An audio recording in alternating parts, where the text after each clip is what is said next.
Hello, I am Vishal Srivastava, your chemistry teacher. हम लोग पढ़ रहे थे केमिस्ट्री में chapter 4 chemicals and chemical changes.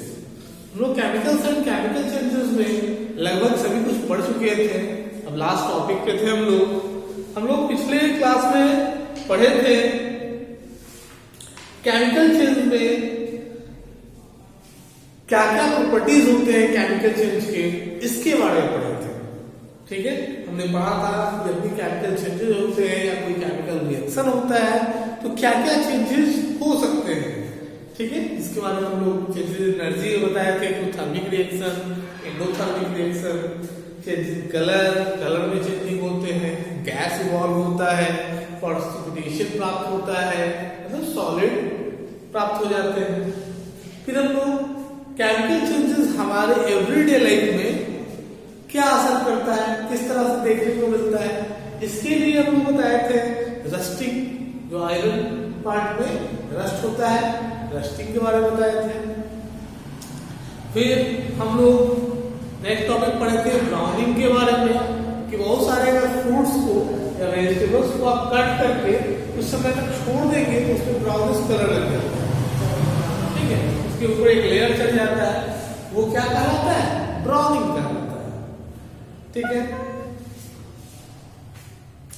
फिर हम लोग कुछ रिएक्शंस पढ़े थे, reaction between vinegar and baking soda. Vinegar और बेकिंग सोडा के बीच रिएक्शन बताया गया था कि विनेगर और बेकिंग सोडा जब मिलाए जाते हैं तो उससे कार्बन डाइऑक्साइड और वाटर फॉर्म होता है। ठीक है, साथ में कैल्शियम कार्बोनेट फॉर्म होता है। इसके बाद आते हैं हम लोग reaction between copper sulphate solution and iron filings.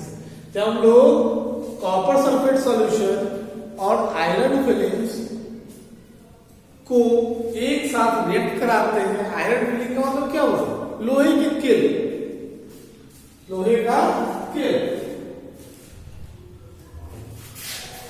को जब एक साथ हम रिएक्ट कराते हैं, ठीक है, तो हमें क्या प्राप्त होता है, इसमें दो चीजें होता है।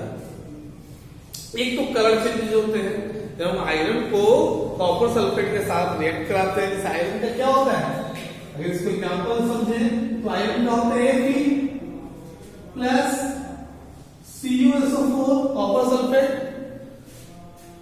ये रिएक्शन जो होता है, ये CuSO4 किस कलर का होता है, ब्लू कलर का होता है।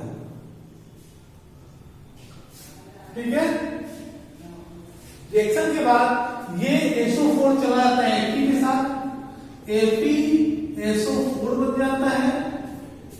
ठीक है, आयरन सल्फेट बन जाता है और कॉपर अलग हो जाता है।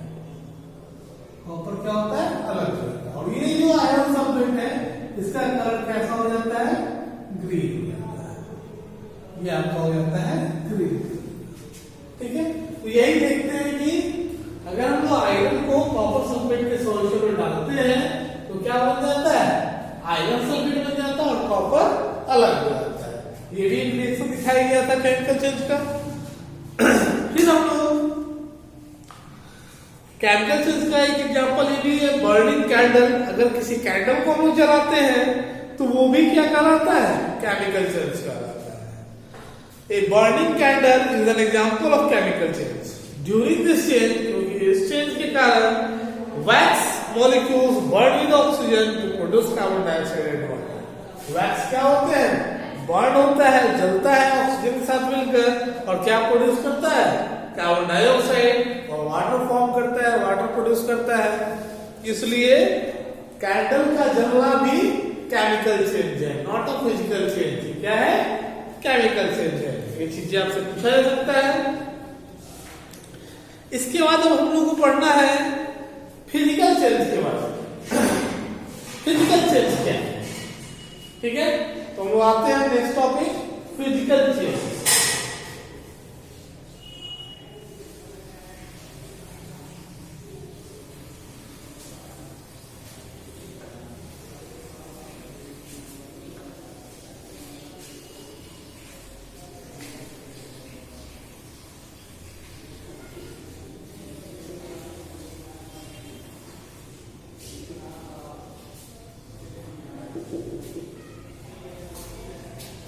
Physical change.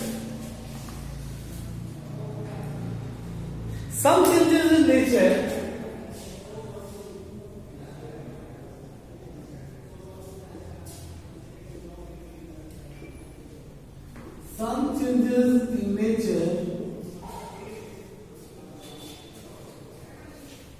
do not produce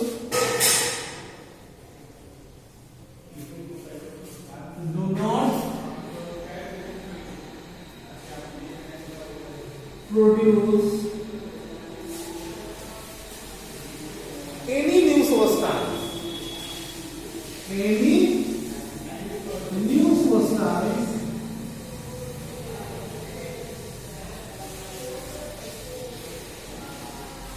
But only bring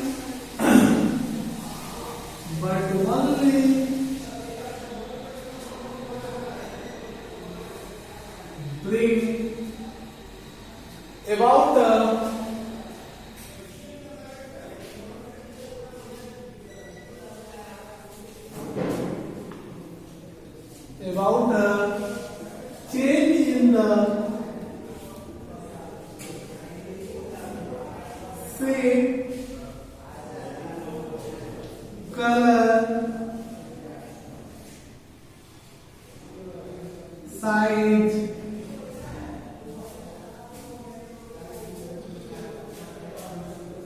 etc.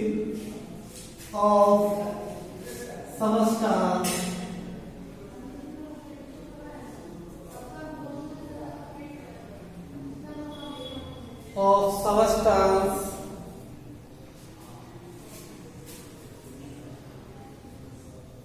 such changes are known as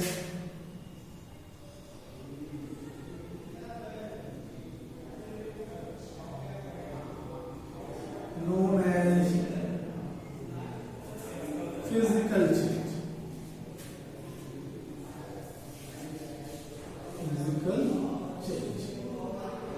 क्या कहलाता है? वो फिजिकल चेंज. फिजिकल चेंज क्या है? Some changes in nature do not produce any new substance. कुछ चेंजेस ऐसे होते हैं हमारे नेचर में जिससे कोई नया सब्सटेंस प्राप्त नहीं होता है. ठीक है, परिवर्तन के बाद कुछ नए सब्सटेंस नहीं बनते. सब्सटेंस वही के वही रहते हैं, लेकिन उसके कलर में चेंज हो जाते हैं, उसका शेप में चेंज हो जाते हैं, उसका साइज में चेंज हो जाते हैं, उसके टेक्सचर चेंज हो जाता है. तो केवल दिखने में वो चेंज हो जाए, ठीक है, वो केवल आपको अलग दिखे, लेकिन उसके जो मेनली जो उसके मॉलिक्यूल्स होते हैं वो सेम रहे, जो पहले स्ट्रक्चर था वही चीजें रहे, तो वो चेंजेस क्या कहलाते हैं? फिजिकल चेंज कहलाते हैं. जैसे एग्जाम्पल,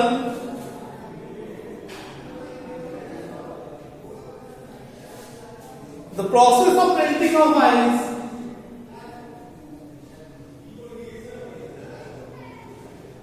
The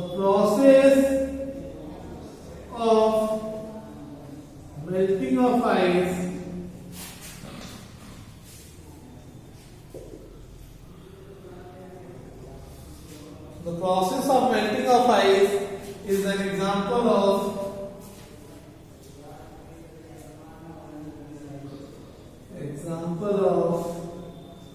physical change.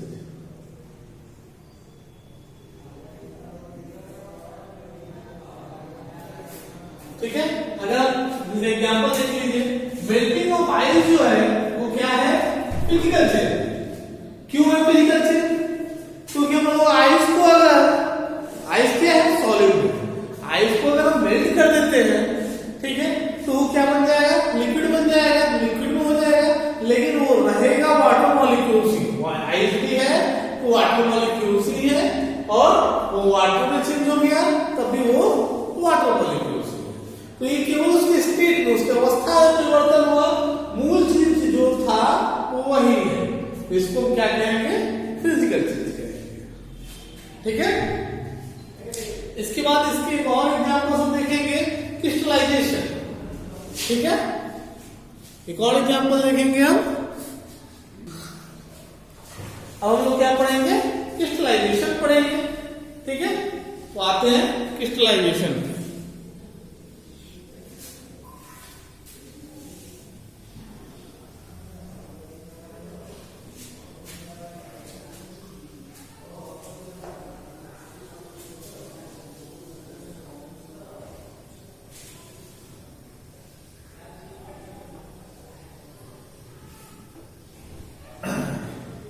जैसे आप लोग देखते हो कि चीनी को क्रिस्टल के फॉर्म में रहता है, छोटे छोटे दाने के रूप में होते हैं, या नमक भी महीन दानों के रूप में होता है।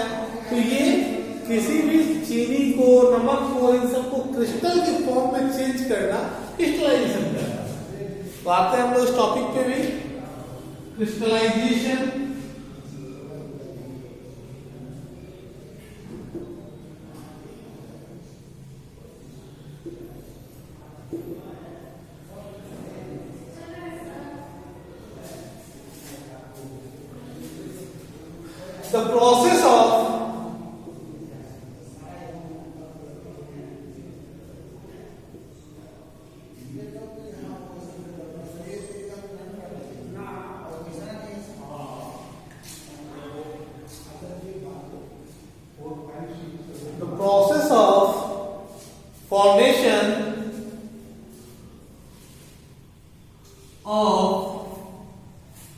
The process of formation of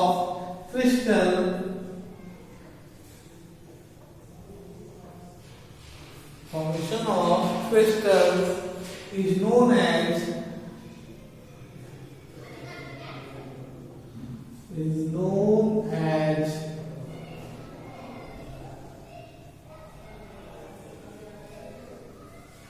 crystallization।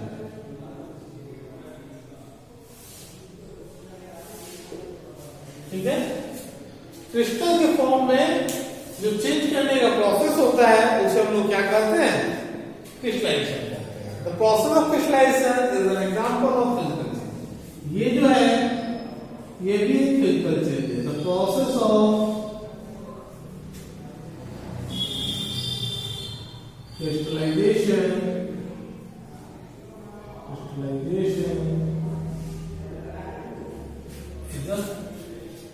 is an example of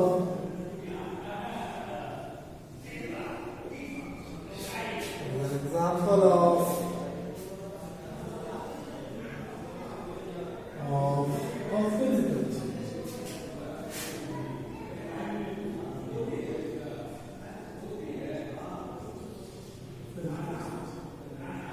इसमें भी जो मूल चीजें होते हैं उसमें परिवर्तन नहीं होता।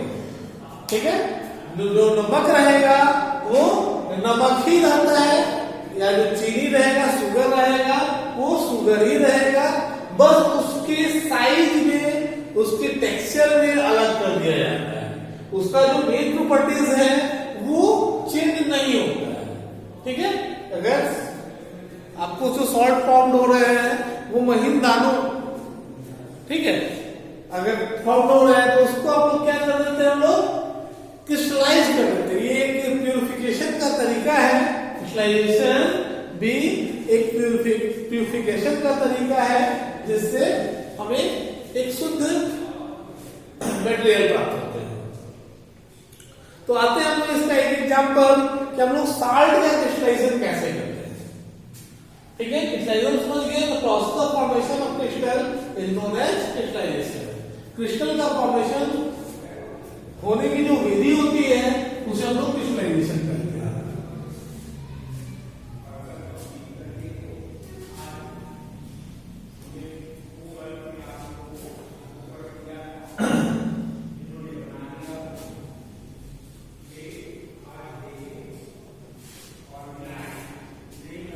अब है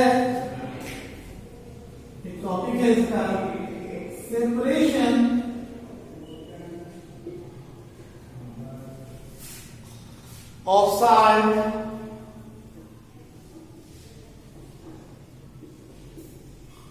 of salt by crystallization process।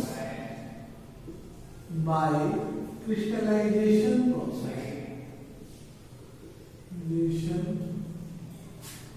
process.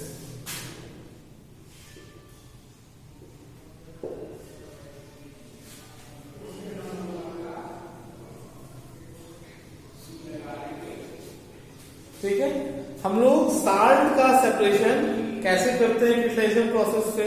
तो process of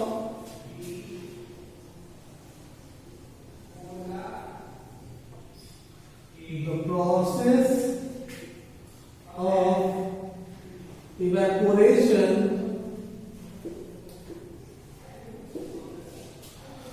is used to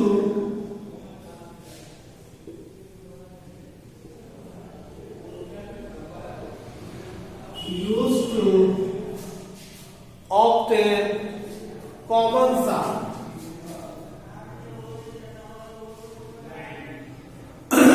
common salt, common salt किसको कहते हैं? जानते हैं हम लोग कॉमन साल्ट कहते हैं sodium chloride. Sodium chloride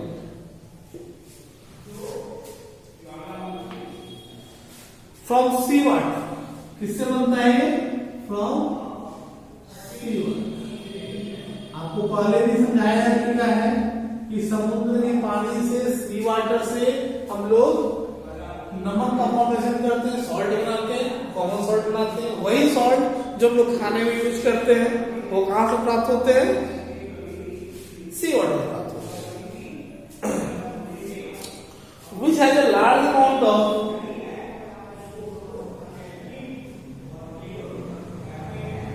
which has a large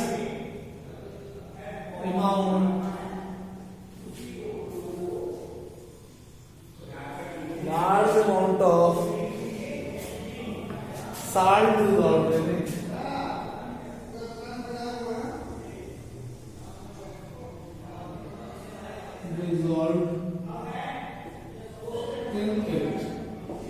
इसमें अधिक से अधिक मात्रा में साल्ट डिजॉल्व होते हैं।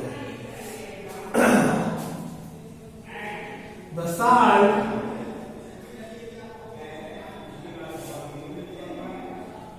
produce the salt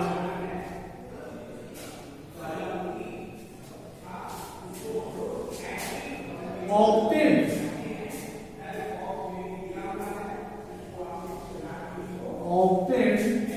by this process of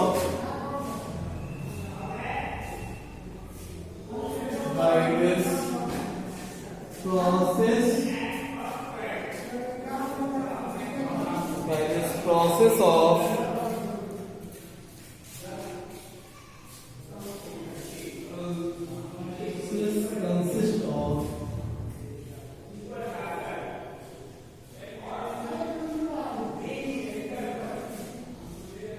many impurities.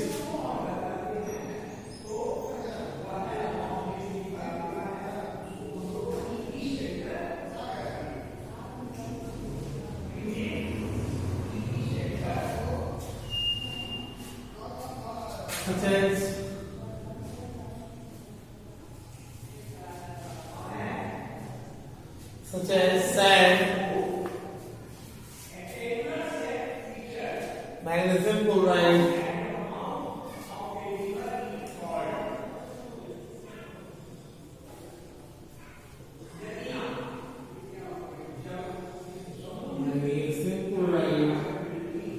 etc.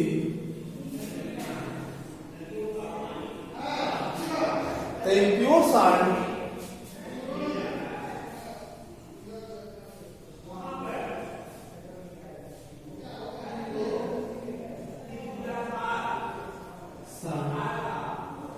can be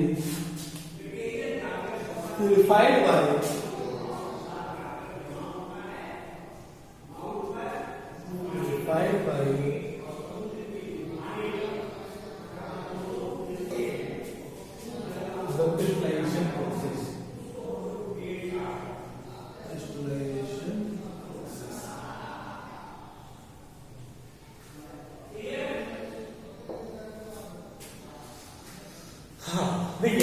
salt. Separation of salt by crystallization process. The process of evaporation is used to obtain common salt from seawater. Evaporation का उपयोग करते हैं हम लोग सी water से common salt प्राप्त करने के लिए। तो हम लोग पिछले टॉपिक में भी पढ़ चुके हैं कि क्या होता है, इसके बारे में बताया था कि एक सैलो पॉन्ड में हम लोग पानी को सी वाटर को स्टोर कर लेते हैं, फिर सनलाइट से इवेपोरेशन होकर वाटर क्या हो जाते हैं, इवेपोरेट हो जाते हैं और वहां पे सॉलिड चीजें बच जाता है जो नमक होता है। उस नमक में बहुत सारे औषधियां पाए जाते हैं, मैग्नीशियम क्लोराइड पाए जाते हैं, सैंड पाए जाते हैं, समुद्र में बहुत सारे सैंड होते हैं, ठीक है। तो सैंड पाए जाते हैं, मैग्नीशियम क्लोराइड पाए जाते हैं। ये सब तो हमारे लिए यूजफुल नहीं है, हमको तो चाहिए केवल सोडियम क्लोराइड। जो लोग नमक खाते हैं वो सोडियम क्लोराइड होता है, हमें केवल कॉमन सॉल्ट चाहिए, ठीक है। तो हम लोग क्या करते हैं, उसका क्रिस्टलाइजेशन करते हैं। उसका एक प्रोसेस होता है क्रिस्टलाइजेशन, जिसमें हम लोग उसको क्रिस्टल के रूप में फॉर्म करते हैं। तो जो बाकी इम्प्योरिटीज है, सैंड, मैग्नीशियम क्लोराइड, ये सब क्या हो जाते हैं, अलग हो जाते हैं। Impure salt can be purified by the, जो इम्प्योर सॉल्ट अशुद्ध है वो प्यूरिफाइड हो जाते हैं क्रिस्टलाइजेशन प्रोसेस से, ठीक है। ये आपका लास्ट टॉपिक था। इसके बाद हम लोग, आपका चैप्टर आज खत्म हो गया, क्रिस्टलाइजेशन आप पढ़ लिए। अब हम लोग नेक्स्ट चैप्टर पढ़ेंगे कल से, वो था आपका चैप्टर 3 होगा। जो बताए थे कि चैप्टर 4 आपको पहले पढ़ाई हो गया था, इसके बाद आपको चैप्टर 3 होंगे। चैप्टर 4 के जो क्वेश्चन आंसर है, ऑब्जेक्टिव क्वेश्चन आंसर और ये जो define the following terms, answer the following questions briefly, ये सब जो भी क्वेश्चन है, शॉर्ट क्वेश्चन, लॉन्ग क्वेश्चन, इन सभी को हम लिखकर पीडीएफ आपको प्रोवाइड कर दिया जाएगा। आई थिंक मंडे तक आपको पीडीएफ इसके मिल जाएंगे। आप फिर इसको याद कर सकते हैं, इसको लिखकर अपने पेयर में याद कर सकते हैं, ओके।